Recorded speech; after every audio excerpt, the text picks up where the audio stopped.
Hey, welcome back to another video. I am Bianca. I am the plant-based queen. I help women find true health to lose weight and feel amazing for life. We are not a weight loss program, we are a longevity program. So I'm going to teach you something today that comes up quite a lot. A lot of women will say to me, Bianca, I'm trying to lose weight and I'm really struggling. Like I'm trying really hard. I'm doing all the things. I'm restricting and I'm not eating much, I'm eating small portions, and I'm eating super healthy, but I still can't lose weight. So if you find yourself eating healthy, trying hard, maybe even restricting your calories, this is the reason why you're going to struggle shifting those extra few pounds. Okay, so I will show you why eating healthy doesn't always lead to weight loss and what to do when you're clean eating still has you feeling bloated, maybe tired or stuck at the same weight. And like I said, I hear a lot of the time, like, let me know if this is you. I've cut the junk. I eat mostly healthy. I'm plant-based. Why am I not losing weight? So I want to give you some clarity and a new framework to help you understand what is going on if that sounds like you. Now, I want you to know that I was certainly not a healthy person many years ago. In fact, I was looking through my camera phone today. I was looking through my camera, my photos, and I noticed that a lot of the food photos that I took were actually all food related, and I thought I was being healthy, right? I thought I was choosing healthy meals at the time. But when I was looking back through them today, I noticed that they weren't all healthy. I thought I was being healthy, but in hindsight, I wasn't. But what you don't know, you don't know. So it would have been very unfair on me to blame younger me for my poor health choices if I thought that I was doing the right thing. And I remember when I really wanted to make a change and I wanted to strip back a few pounds. I would try not eating much. I would work long shifts at the restaurant and come home and have just one sausage roll with tomato sauce, two if I was really hungry. And because I wasn't eating much food, I thought, well, I'm going to lose weight. And that kind of thinking kept me pretty stable. Now, I wasn't an overweight child. I was more skinny fat as a teenager and as an adult. So while I wasn't outwardly massively overweight, I was unhealthy. I hated my body and I had absolutely no energy whatsoever. Now, in one of just the many attempts of me trying to get healthy again, I started having smoothies and peanut butter on toast because at that time I thought these were health foods.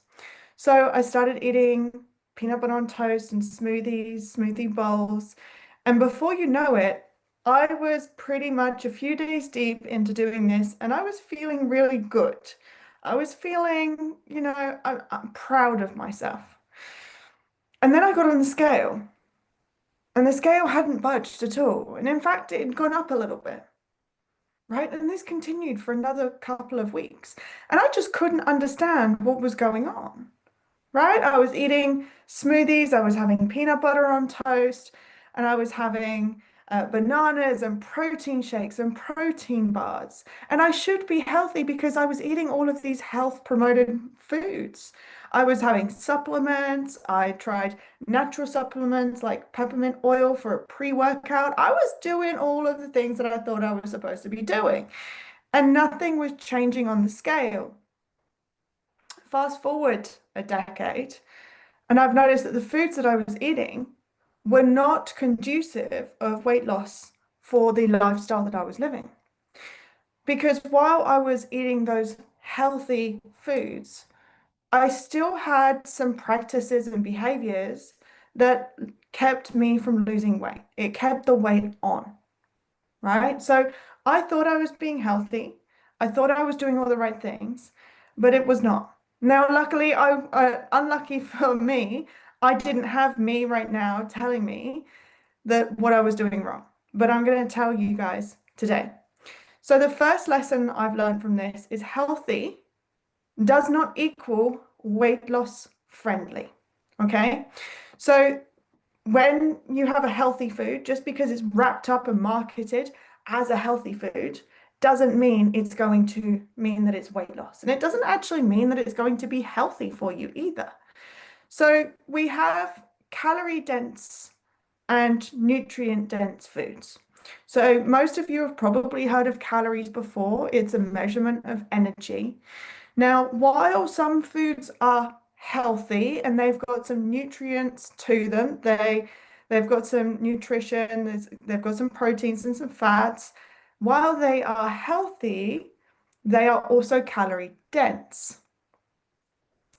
So if they are calorie dense, you're going to be gaining weight if you are over consuming on your calories.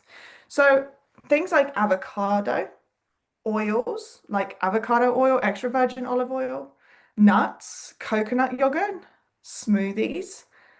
And the reason why I say smoothies is because a lot of us just dump in loads of stuff. It's a liquid breakfast that we don't even choose to digest ourselves. We choose to get the blender to do half of the digestion, right? All of these foods, energy bombs, right? Date bombs, but like the little round energy balls that you can get from cafes. I used to make them by myself. All of these foods were healthy, they had health promoting properties. However, a little of these foods was providing a lot of calories. So while I didn't think that I was actually eating a whole amount of food, a big amount of food, I was actually over consuming on my calories. And I see this all the time. I see this all the time with women who are struggling to lose weight. But Bianca, I'm not eating much. Yes, but you're eating a lot of the wrong foods. You're eating a lot of the foods that aren't going to fill up the space in your stomach. You're eating a lot of the wrong foods that are going to blow your calories over the daily limit every day or even just at the end of the week. So these kind of foods were giving me 300 to 400 calories. They were adding maybe 200 to 400 calories to my meals than if they were removed from the breakfast, right? So, for example, I could have had a meal and I could have taken away 200 to 400 calories from these very small foods. So from oils and nuts, for example. You don't need peanut butter in a smoothie. So the first problem that I faced that I didn't even realize was that I was actually eating calorie dense foods while they had nutrients in them and they weren't processed foods and they weren't necessarily unhealthy. I was still eating calorie dense foods. The second problem was that I was actually eating too little, right? And what you're going to be like, what do you mean too little? So you can't eat too little, too few calories and not lose weight. Okay. So you are always going to lose weight if you are eating fewer calories than you use. Okay. We all know thermodynamics. We all know that this is a law. It's scientifically proven. We cannot change that. However, what you need, your threshold of what you need can be impaired. That can be super, super low. So while calories in versus calories out always matter, um, your threshold for what you require, you can um, you can squash, right? You can squash down. I can't think of the word. I can't think of the word for it right now, right? You can make smaller. God, that sounds so dumb. But what was happening with me is I was eating small portions of foods that contained a high amount of calories in a week and in a day. And then that led to the weekends me backfiring, right? So chronic undereating actually leads to feeling fatigued, increased cravings.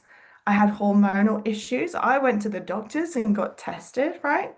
And then at the end of the week, I would say I've done so well at the end of the week.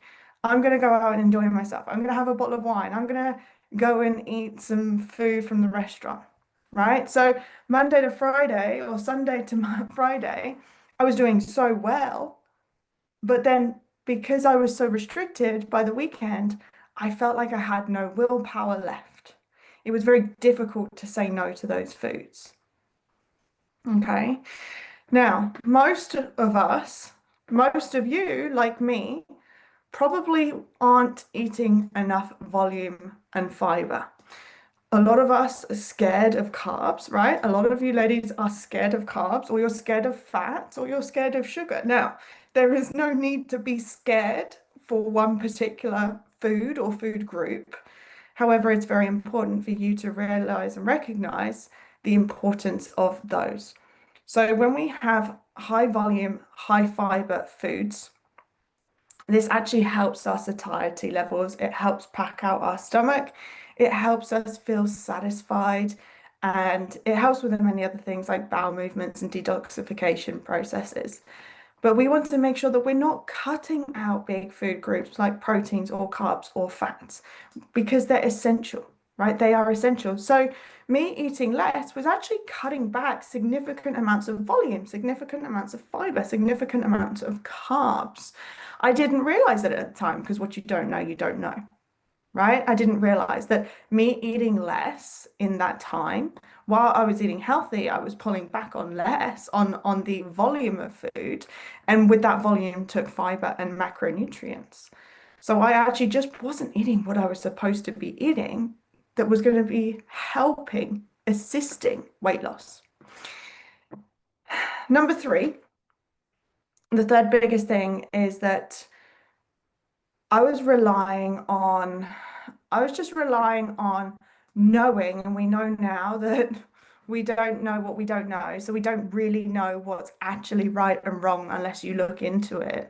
But I was relying on what I thought to be true. I was relying on what I've been told, right? I was told at that stage that we get the calcium from yogurt because that was what the marketing press is, right? Marketing presses that we need protein from animal products. Marketing says that the dairy farms come from super happy caricatures off of a freaking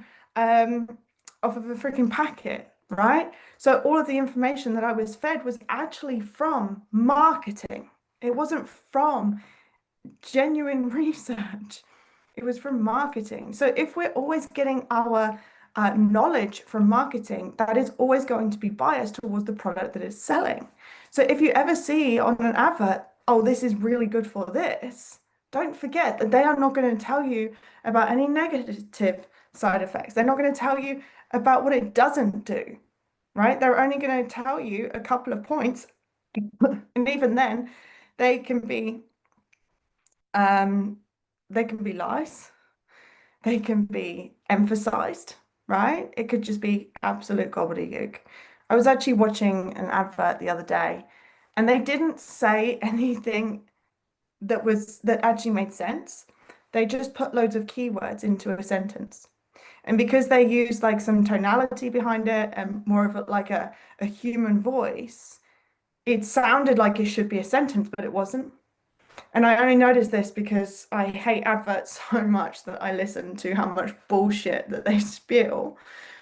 And so I was listening to it and I realized it was just loads of keywords, loads of words that people would pick up on, like happy, healthy, healing, right? All of that was bullshit. So if we rely on marketing, on TV adverts, on social media, on influencers, right? I laugh because you might see me as an influencer.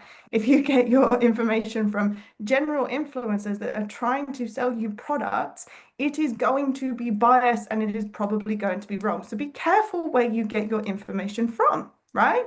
So I was relying on those sources of intuition, of education, of knowledge to decide what I was going to eat, to decide how I was going to lose weight.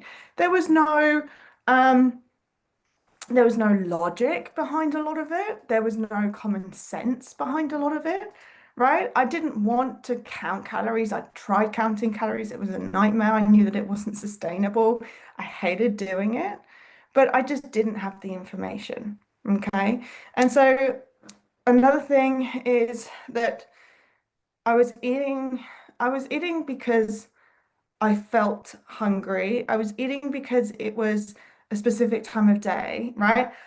I wasn't, because I didn't set up my body with the right foods, my hormones, my hunger hormones, my appetite was kind of all over the place, right? So because I wasn't fueling my body with the right foods, that was spiking my blood sugar, which was tanking my blood sugar, which was sending my cravings wild. I was going by the time, by the clock, because that was what time it was to eat, right? Or that was the time that I got as a break to go and eat my food. So I just didn't have systems in place that didn't help me really dial into my body and understand what is going on so that I don't have to rely on apps, so that I don't have to count for the rest of my life. Because that's where we go wrong. We try and go to such extremes where we're counting and weighing and tracking everything that we take our intuition so far away, so removed from what's actually happening inside our body that we find it very difficult to ever come back to that place where we trust ourselves, where we actually trust ourselves to stop when we've had enough, to eat when we're actually hungry, to drink when we're hydrated and not eat when we're stressed, right? You can only do those things if you are in tune with your own body, not if you're in tune with apps and trackers and counters. So I didn't have a system where I could understand my body cues. I didn't have a system where I could rely on learning what my body was trying to tell me. Now, so many times I've been to the doctors and they were wrong. So many times I've been to, when I was at school, my teachers told me things and that was wrong, right? So many times I've done my calories on my fitness pal and that felt wrong and it wasn't working. Okay, there's so many reasons why these things don't work, and I'm not saying that listening to your body works 100% of the time, but it is probably the most reliable to tell you what you need. But that's when you fix the hormones, that's when you fix the cravings, that's when you fixed the blood sugar spikes and crashes. Okay, so I was missing that system that I needed to put in place. And so I was eating super healthy, but I was gaining weight. I was eating health promoting foods, acai smoothie bowls. I was eating nut butters on toast, which I'd never had before. I was eating sourdough bread and multigrain bread and rye bread. And I was eating avocado oil. And I was eating, back then, I was eating fish for oils and for omega-3s, which I didn't realize I didn't need to, right? I was eating these health promoting foods. I was eating things like yogurt, but it wasn't helping me lose weight because typically most of those are more calorie dense than we think. And I was blowing it all out the window by the weekend. So I need you to know, first and foremost, you are not the problem. You don't lack discipline. You might lack some discipline, but this this area, this gray area where you're trying to do all the things and it's not working, I can assure you right now, it isn't a discipline issue, right? You are disciplined all fucking day to do stuff. You are disciplined enough to bite your tongue all day in front of your boss. You're disciplined enough to come home and wash your dishes up and cook dinner and do the washing. You are disciplined enough to do things. That is not your problem, right? It's information, it's the right education, it's mindfulness, and it's skills and habits or systems. These are the three things that you need, and you don't need any more excuses, right? You need those three things, but you don't need excuses. You need skills and habits, you need nutritional IQ, and you need skills and habits. I already said that. And you need mindfulness. This is when all three are in play. When you understand all three of those elements, your weight loss is going to become far easier. You're going to be able to regulate your metabolism. You're going to be able to, you're going to know how to eat more and lose weight rather than having to keep eating less, right? You'll know how to balance your plate. You'll know how to eat a variety of food and understand calories in versus calories out and understand how much protein you need and calories you need. you need to know those things. You also need to know how to manage your cravings, how to manage your stress, how to manage your nervous system so that it's not jumping straight to food, right? You also need to learn how to cook without oils. You need to learn how to create a plan that works for you, how to shop, right? How to shop effectively, how to save energy so that you're not using it on all of the shit that you don't want to use it on, right? So those are the three things that you will need. Um, I'm going to give you three things that you can start doing as well. Okay. I want you to start learning calorie density. Start learning calorie density and remove calorie dense foods from your diet, right? This is super easy. First and foremost, the highest one of them all is oil. Yeah, I think it's like 4,000 calories per pound. It's insane. We don't need oil. Anything that oil is in, get the fuck out of the kitchen. We do not need it. Make sure that you swap anything that's oil-based for homemade or low-fat options. Okay, make sure you're looking at things like processed foods, how often they sneak in, olives, oils. Not get rid of olives and avocados. We want to keep those, but get rid of oils. Um, Even like seeded breads are high in calorie density. We want those out of the way, not focusing on those. You can have them every now and then, but make sure you're careful with how often you bring them in. Then we're going to prioritize high fiber, water-rich foods. So these are called non-starchy vegetables, right? I want you to think of anything that you bite into once it's cooked and it's watery, it's water dense. Anything like tomatoes or mushrooms or courgette or cucumber. All of these things are water dense foods. They are non-starchy vegetables. And I also want you to focus on having a source of protein, a source of starch, and a source of fat at each meal. Okay. Make sure you're having all of those because otherwise you can get hungry between meals and your cravings are going crazy. Now, if all of that sounds a little bit too much and you're like, I don't know where to start, what does that look like? You can grab my free AI assistant, right? I created an AI assistant that builds meals and recipes and meal plans for you. You can customize it to your preferences, but ultimately it works off of my frameworks. So if you would like that, absolutely just drop the word assistant and you can have my AI assistant create meals, endless meals, create endless recipes and meal plans just for you, time and time again. So as many times as you want for free, just let me know. Just drop the word assistant below. Let me know if this has helped. I want to know if you are guilty of any of those things that I struggled with as well. And also don't forget to grab your assistant. Just drop assistant underneath. And I'll catch you next time.